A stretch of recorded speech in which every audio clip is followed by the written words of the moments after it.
Hi, I'm Steph, one half of DJ production duo Tough Love, and this is our course for FaderPro.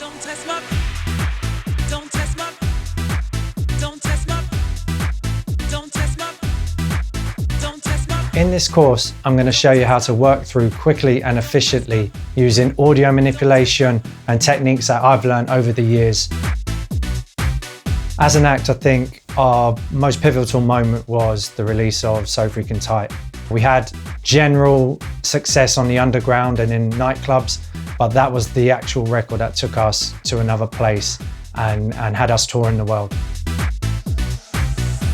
It's always been big bumpy house music. It's house music as a whole. We kind of lean towards classic house and then we kind of push forward to a little bit of bass house. There's elements of so many subgenres in our music, but it's categorically house music. Big bumpy kind of drums and bass is definitely at the forefront of most of our records. Catchy little hook lines and occasionally nice melodic songs as well.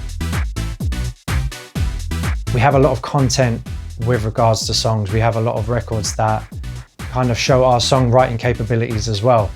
But this particular course is going to show you more of kind of the heavier, clubbier sound and the way we kind of formulate our productions and the quick, efficient way of producing music that a lot of people don't really know or understand.